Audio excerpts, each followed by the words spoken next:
We're going to see somebody?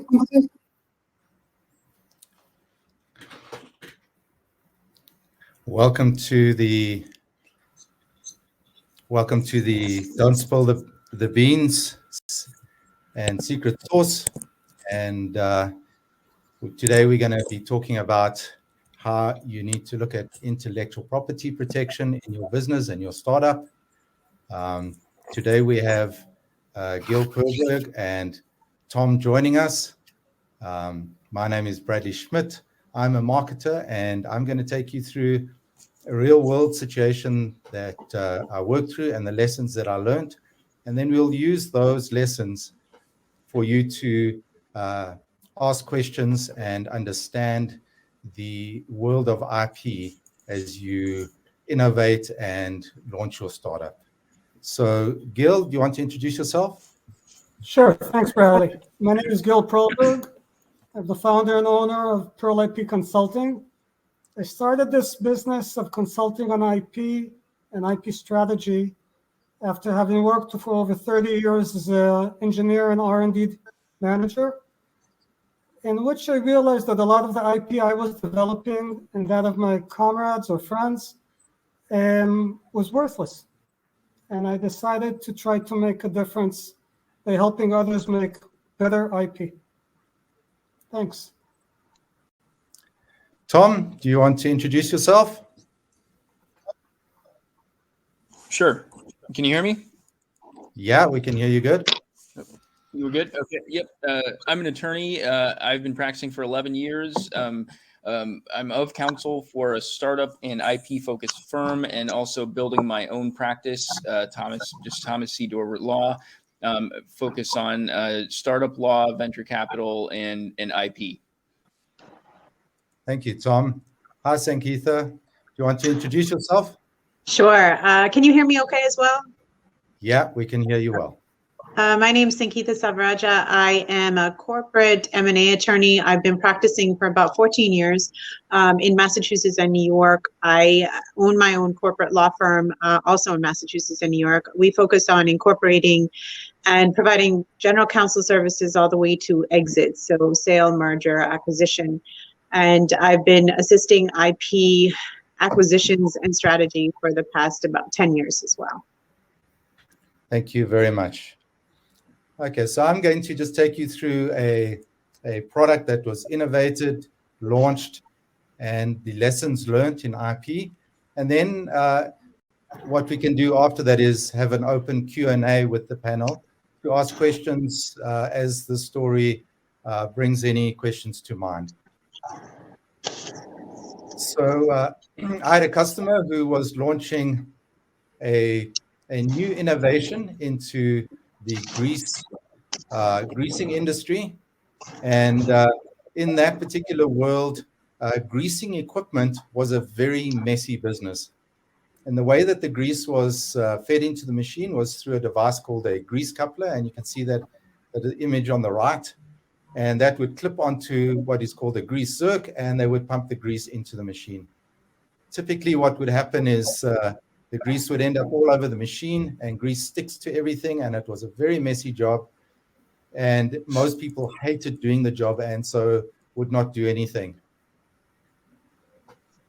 My customer had innovated in this and created a grease coupler that could lock on and under very high pressure stay locked on. And so when you put grease into the machine, it would stay there. So there were a number of innovations in this design. If you look at the tip where the star is, that tip is replaceable, which made this particular grease coupler a tool rather than a throwaway component, which the other devices that had been on the market for the last 100 years were. The second thing, it had a simple clip attachment and deattachment, and that really made for a very easy greasing experience. And as you can see, the listing at the moment is #1 on Amazon in the grease gun section, and it is really done very well, creating a completely new category in the space.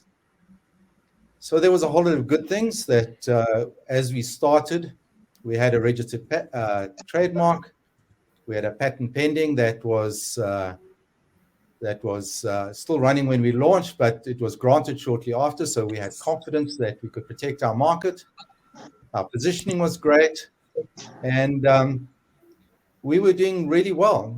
The really exciting part was the hockey stick growth and having to deal with all of that as people started to buy our new innovation. It wasn't long before we had some copycats coming into the market and starting to dilute our market share. And what we discovered after that is you've got all these cease and desist legal actions to defend your IP. It was getting expensive, taking a lot of time. But more importantly, it was detracting us from launching and establishing the brand, getting the product out there in the market, and then doing further innovations. And it turned out we were quite fortunate in that Amazon's interests aligned with ours, and they had a program that we discovered, which is a fairly recent development, but any product that was infringing our patent, they would throw off the platform. So that really helped a lot, and really got us a bit further down the road. We also had registered the trademarks, so anybody who was using the trademark in their advertising, and that Amazon would remove them from the platform, and at the same time, they would also promote us better because we had the trademark. So there was a little bit of good, but over time, just more and more products started to come out onto the platform, out into the market, and copy our design.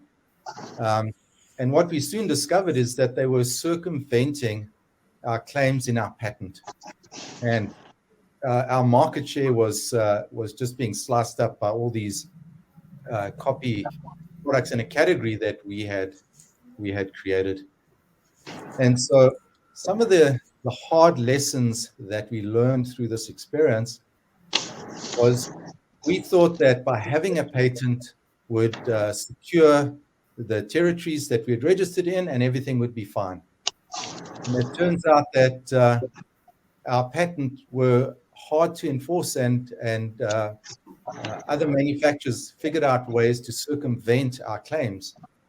And so even with the power of Amazon behind us to help limit people who were infringing on our patent, we still ended up with more and more products coming onto the market. And what we realized was that the patent was drafted to secure the granting and the territorial protections. And it wasn't formulated to align with the business strategy and objectives of the business. And we only found this out after the fact. One of the particular examples of that is the territory strategy. We had filed in a number of territories where we thought that manufacturers would copy our product. So we had filings in China and in India and in Mexico, thinking that would protect us. And it actually showed we had a lack of understanding on how the protection would work in each territory based on the product that we had. And then the last thing that we discovered is the way that our patent was drafted did not leave many options for continued protections going forward. And so as the copycats started adding more and more products, we just had to watch as the category that we had started was starting to dilute to competitors, because we had not taken the time to understand how our IP strategy should align with our business strategy. End of the day, there was a loss of revenue, and the protections that we had were pretty limited, and our market share started to divide up. The patent that we had, we were unable to leverage in ways that we thought we could. And also from a licensing perspective, we couldn't take advantage of those to our own benefit either.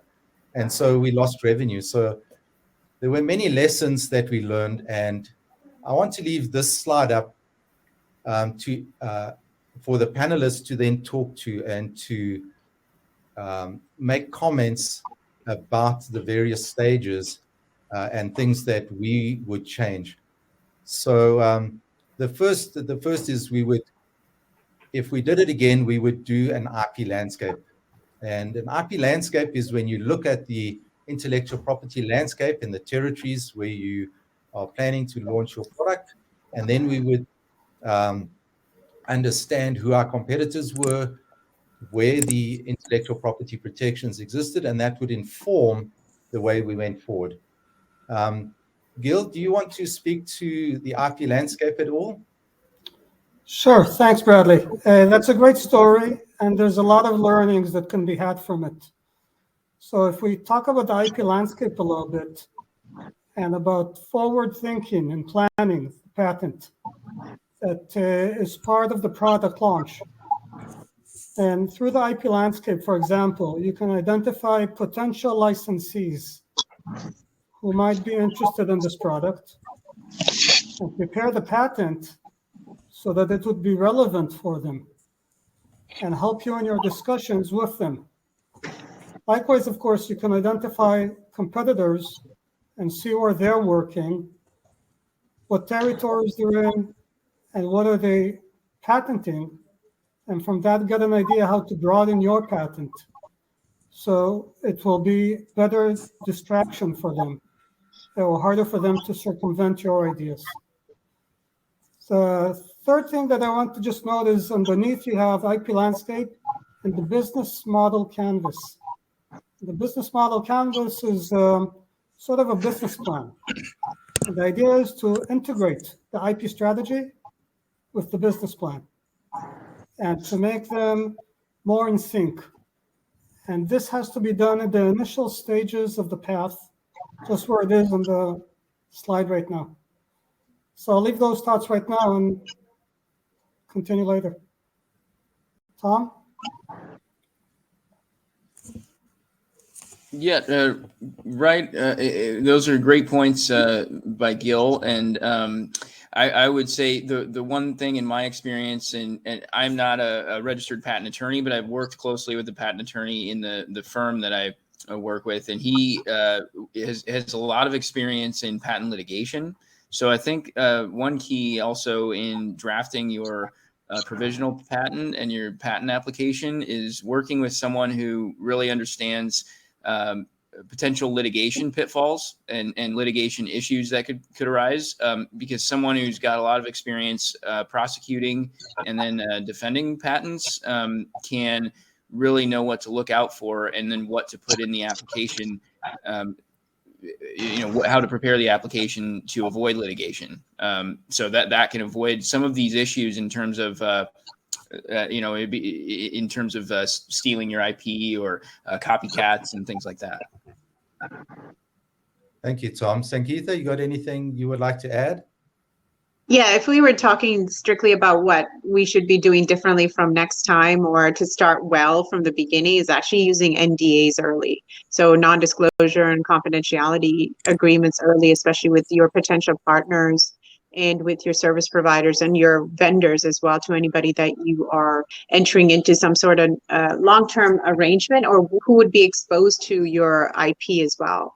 And then getting your team together, much like what Gil had mentioned before about having your IP attorney early on your, so quote unquote, your profit team, your small business team, your startup team as part of a service provider team, so that that conversation begins earlier than later. It's not a reactionary conversation, it's a proactive conversation, so that they're part of your growth panel and to actually teach you the pitfalls, much like Gil had just mentioned as well, to avoid them in your growth. So a lot of that is preserving your potential and your future profit by having these conversations early, as well as making sure that your IP is firmly ensconced in your exit strategy as well too. So if you are thinking about, when to sell, or your plan to sell your company or have it be acquired in the future, IP is an integral part of your sale procedure, and it actually adds immeasurable amount to your company. So preserve that you want to start this is it. You well from the beginning. I think that is talking to that point of getting NDAs signed and that. One of the important things that we learned in terms of patent protection is that when your secret is out and comes into the public domain, you cannot actually register a patent against that. And so what Sankeetha was talking about by getting NDAs and all those things in place, that protects that information getting out and limiting the claims and the scope of the patents that you would develop going forward. And I'll just add one thing on that. It's a good point on the NDAs, and then from what I learned, from in our firm is the as you're preparing the application, you want to know early on in the conversations with the attorney who all knows about it, who all on your team knows about this, how many employees know about this, so that you can make sure that you don't let the word out, and who needs, make sure you identify who all would need to sign NDAs. Absolutely. If you have any questions, feel free to type them into the Q&A chat box, and we can refer those to the panel. Anything else any of you want to add to this particular point in the early stage of planning?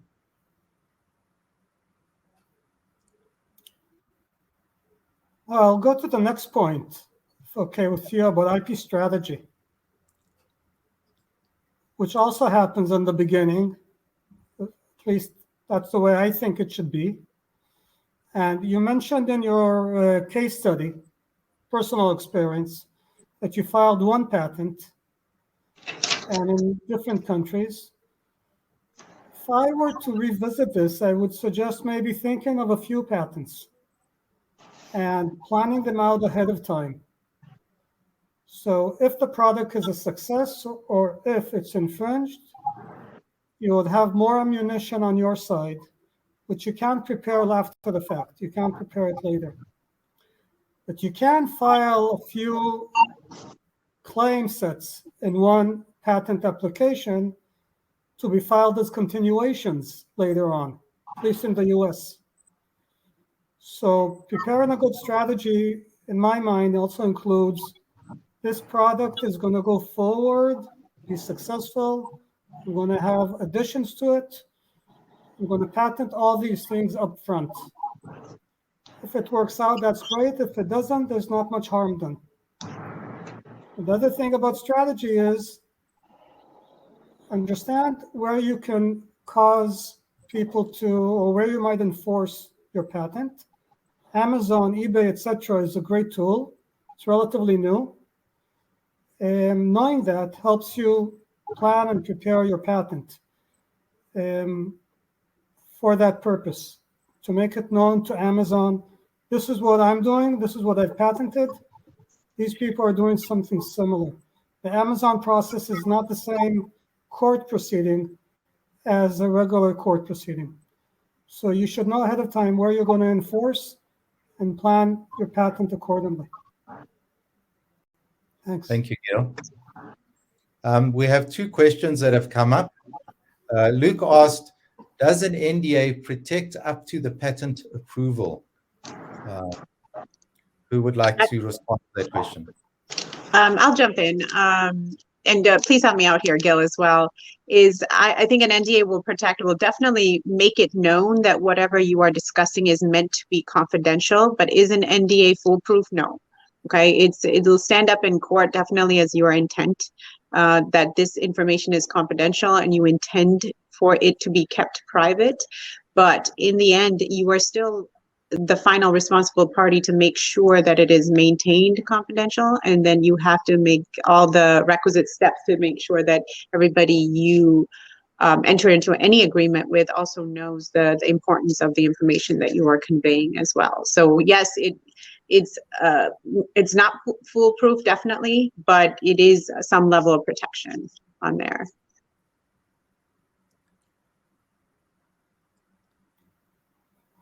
Anybody else want to comment to that? I would add that the NDA, I think, is never instead of, or it should always be side by side with a patent. The patent covers certain information. An NDA covers everything we've discussed or that I have disclosed, which could be things that are in the patent and could be things that have not gotten into the patent.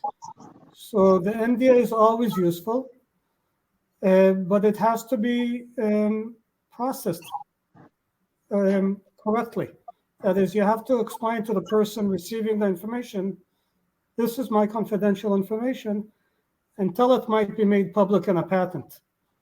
But there's usually not 100% overlap between what is in the patent and what we've discussed.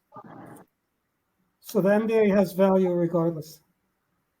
So to also jump in here, so even if you're not filing for a patent, many of you might just be filing for a trademark, or you have certain things to copyright, such as your written word, your blog, your articles, even some music will be falling under copyright laws as well too. Okay, so those things can still fall within your NDA realm. Okay, it's information. It's actually information intended to be kept private, kept confidential. Now, and then having an NDA kind of reviewed by a lawyer so that you understand what the terms are, what you intend to protect by it. Some NDAs aren't very robust. They don't say exactly what are being protected. They leave it so broad that it's open to interpretation. You don't want that. You want it to be specific but yet clear about what you are intending to protect, but also leaves room for any future conversations or future ideas that might come up that could still be protected under there. So even if you have an NDA out there, it doesn't hurt you to review your current NDAs or update them as new information and new products or innovation comes up for you as well. So like while an NDA can stand for a specific amount of time, don't be against reviewing that or going back to your current NDAs and saying, hey, we launched a new product. This is also part of our information. We want to add this in there as well too. So you can amend an NDA or add an addendum to an NDA as well too. Keep in mind also NDAs can be a clause, a paragraph in a larger contract as well, or it can stand alone as its own contract. Okay, so it's very malleable. So read carefully. On the street, it's known as a confidentiality clause and non-disclosure clause. Sometimes it's called a gag order, whatever you want to call it, but just make sure you read the words as to what it could be so that you know exactly what you're signing on to and what you're getting someone else to sign on to as well. Thank you, Sankeetha. Stephen asked, do you have to publish or print a slogan stroke phrase before you can apply for a trademark?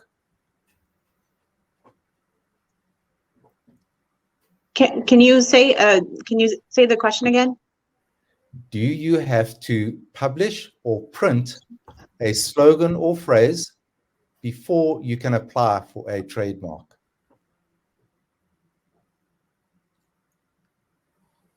Sankeetha just dropped. Tom, do you? Yeah, I mean, you can apply, and you're gonna want to show the specimen. You have to attach a specimen, so you would include like your website or a screenshot of something with it in use. You would want to include at least one or two specimens, I believe. Maybe Sankeetha has some more insight on that, but I have typically included something such as like a screenshot of the website or something with the logo or the phrase on it. That's absolutely correct. It's just something that you've actually used it. That fact that this isn't something sitting in the bottom of your drawer, and it's just an idea. It has to be in the commercial use in some realm for it to be.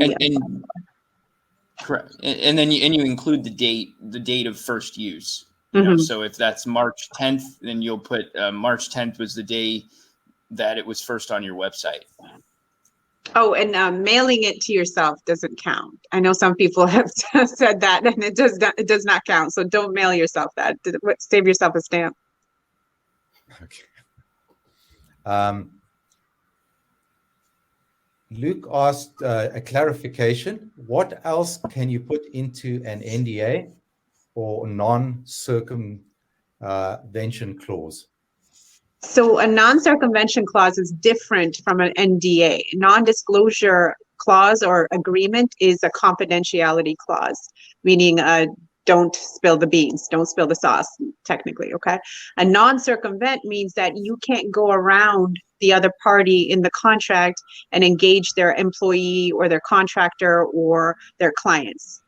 Okay, so it's basically, non-circumvent is almost like a non-compete. Okay, so you can't go around and get them from them. So you can't go around your current party and do that. So they're two separate clauses. So read carefully on that. Luke, if you have a follow-up question to that, please put that in too, just to find out where you were coming from. Okay, thank you, Sankeetha. I'm sure we can reach out afterwards. We have 3.5 minutes left before the session closes, and I just wanted to draw attention to IP value creation and IP assets for IP customers. And I will just draw from my own experience.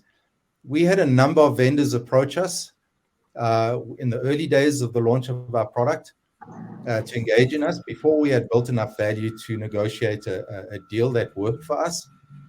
And because a deal was not negotiated and because we had not structured our IP assets correctly, they ended up copying and circumventing our patent. And so when you start to develop your IP assets, also think about it not only from the perspective of protection, but from the perspective of who could be your intellectual property customers?